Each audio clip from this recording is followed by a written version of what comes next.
excited for the rematch number 2. I get to Vegas with another friend of mine, and I'm walking up the street, Tropicana Ave, and I'm close to the curb on the sidewalk, and I'm just walking. We're all excited, and then bang, out of nowhere, I get hit by a huge truck from behind, and it knocked me to the floor, and it broke the arm, my left arm, in the same place that I broke the first time when I had the motorcycle accident.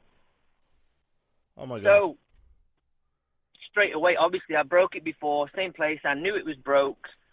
My friends like, "Are you okay? Are you okay?" They thought I'd been shot. It was just like a bang, and then I'm rolling to the floor. They didn't know what was going on, and the truck kept going, so we couldn't get the license plate or anything like that. So the worst thing about it was, I was cool. I was like, "Yeah, my arm's broke. I know what's happening. I can't watch the fight. I'm so pissed. I can't watch the fight." And my friends are saying, "Well, you want us to stay with you, go to hospital?" I'm like, "No, you go to fight and you tell me what happened." So I go off to the hospital. They check me out and, figured all the injuries and X-rays and what have you. And I get let out later on that night and meet my friends. And I didn't get to see the fight, but I kept the ticket stub. So years and years and years later, I ended up meeting that guy who was talking to me about the car, which then he invited me to go and run with Manny. So this day came where I got the phone call, and he's like, "Aaron, are you ready? We're going to go running tomorrow morning, 5 a.m. I'm like, "Okay, I'm ready." So sure enough, I go and meet this guy. His name's Manny too. And we go to Griffith Park in L.A., and we start running. And, I'm really kind of like, I suppose, shell-shocked, or, I got that. You're starstruck, that kind of starstruck. Yeah, this is Manny Pacquiao. And I'm like, "Oh my God, can I run? I don't know how fast he's going to run, how far or where or what." But of course, with Muay Thai, that kept me in shape and kept me fit. And sure enough, I kept up with them. And that's how I ended up meeting him. And, got talking to everybody. And I don't know, maybe 3, 4, 5 training camps along the way. I got more and more friendly with everybody, because they kept seeing this crazy English guy with all these tattoos and, this Muay Thai guy. And so I became kind of, I suppose they kind of took me under the wing and allowed me to get close. And sure enough, I got close and, met Manny and had a chat and talked with him and, go to his house and break bread and share breakfast. And one day I took the ticket that I had from Morales and Pacquiao that I didn't use, and asked him if he would sign it me, because it was just such a memento, that at that time it was really, heartbreaking that I couldn't see the fight. But who knew years later that I would end up meeting the man and becoming part of the team somewhat, and getting him to sign it. It was just a wonderful, wonderful thing. You never know what's going to happen in the future, Absolutely. So that was probably maybe a sign that you're doing the right thing. I mean, you're getting hit by cars and getting hurt along the way, but like, there's, life is not a smooth ride, where That's right. It doesn't matter where you come from. There's always speed bumps along the way. And your there speed. Is, and keep going. Sorry. You're right. There's speed bumps, but you can't give up. You have to, you have to take the rough with the smooth. And much like Muay Thai, it's really balanced. You can be really brutal and do some damage and hurt people, but you can also be very beautiful. You can be very picturesque in your technique. You can be very graceful, much like a ballet dancer. You can be very, much like Pacquiao. When you see him move around, his footwork's just superfluous. It's just beautiful. Yet when you see somebody after fighting with him, they're brutalized. And that's like the balance of life. There's the rough with the smooth, but you got to keep going.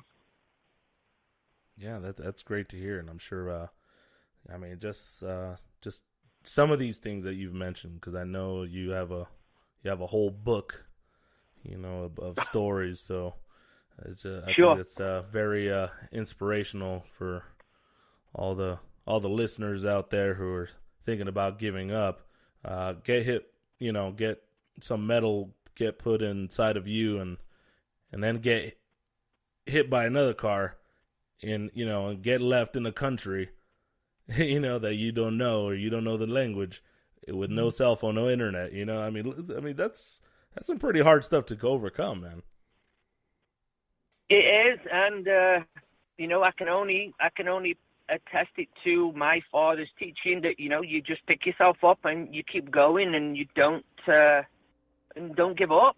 You've got to stand up for yourself, and no matter what, face your fears, and keep going. And even if it's a millimeter by a millimeter, it's still forward. It's still moving forward. And before you know it, the past is the past, and you can look back on it much like I look back on my injuries, and I look at the leg that I had with all that metal in it, and I look at my legs now, and they seem normal to everybody else. They seem fine, and they are, but inside they aren't. But because I chose to keep going and get past them injuries and work around them and do what I can, it's not inhibiting me in any way because I choose it not to. Absolutely, man. All right, I think we have time for one more quick little segment. I wanted to ask you, because I know this interview is gonna, we're gonna have to invite you back and have you share more. But we're gonna have to do an immediate part 2 because looks like this time is almost running out. So on Chris Cyborg, UFC champion, her Instagram. She shared 2 pictures of both of you guys training together, and it was also on your Instagram page. So please share. How did that end up happening?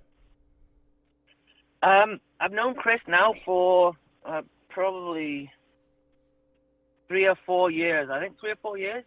I had a gym. I had my own gym in a place called Los Alamitos in California. And I had to close it down. The landlord was selling the building, so I had to close the gym down. And so I was looking for a place. I have another friend who's also a Muay Thai champion. He's a local champion named Bryce Krause, and who I used to train whenever he was getting ready for fights.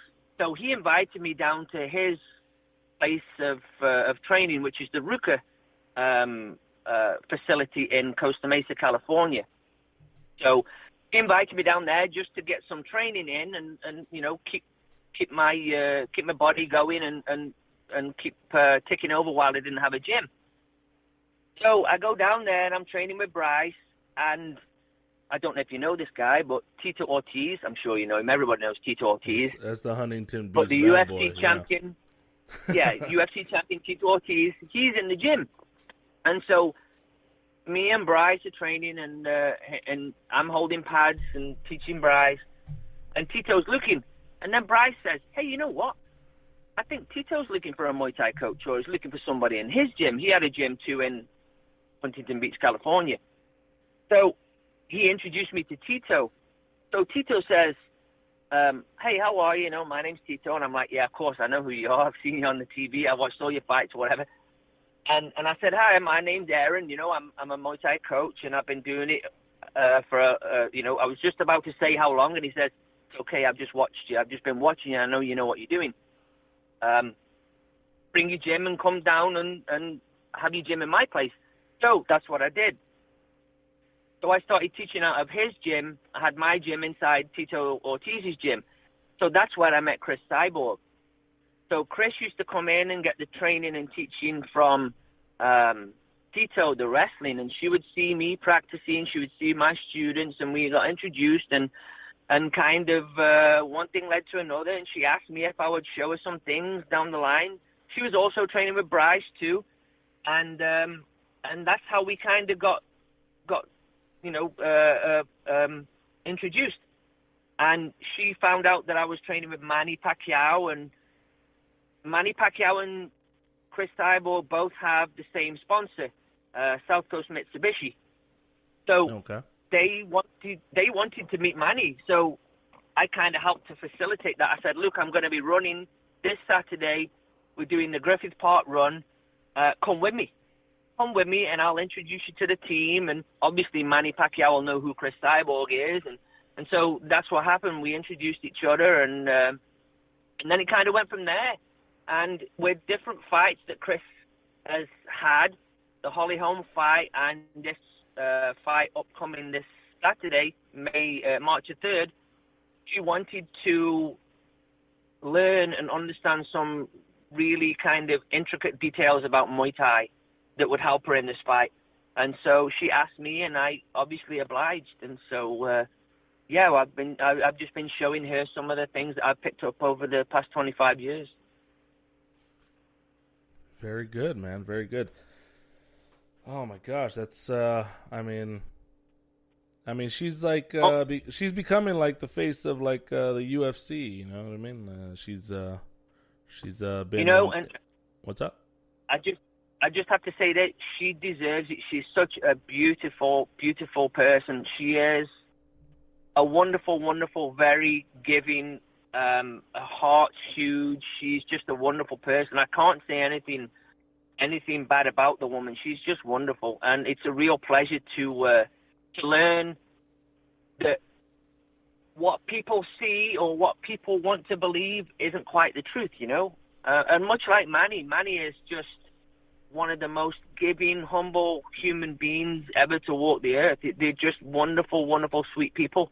And the persona, obviously, what you get to see in the ring is only a fraction of who they are. And Chris is just a wonderful person, and she really deserves everything that's coming to her. She's had some hurdles, much like me, and she's also took that mindset to keep going, push forward, and get through them. Very good. Hey, Aaron, looks like we're gonna have to continue this. I think like very soon. I'll talk to you about that off the air because we got to get into how you even started to become a trainer and all that good stuff. You know what I mean? So this is a very interesting, man. So tell everyone where they can find you, where they can follow you, where if they live in the LA area, SoCal area, where they can find you. And I don't know. I mean, are you accepting new clients?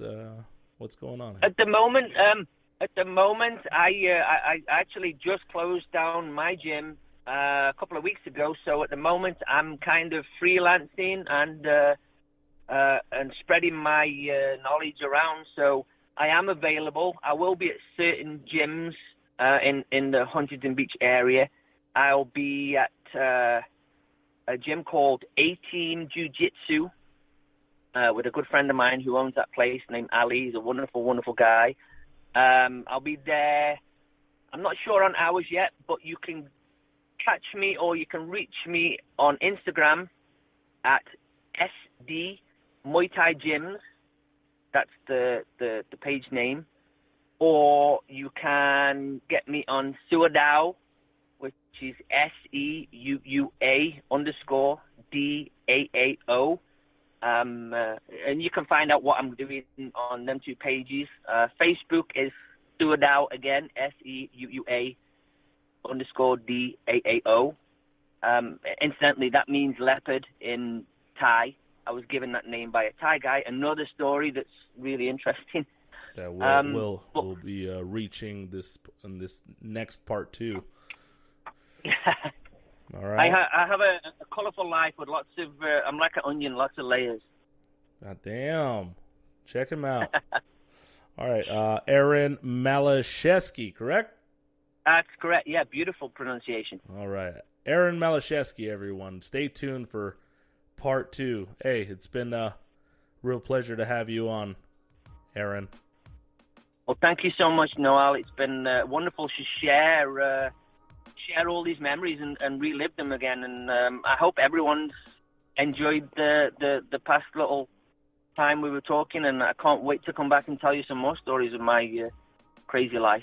Yeah, man, and get people motivated. You know what I'm saying? All right, man. You can't give up, mate. Can't give up. You can't give up. Can't give up. Can't give up. Very good. Not man. an option. All right, just stay on the line, man. I'll catch you right now, all right? All right. Thank you, everyone. There you have it, guys. Stay tuned for part 2. Trilosophy.com. Sports Music Film.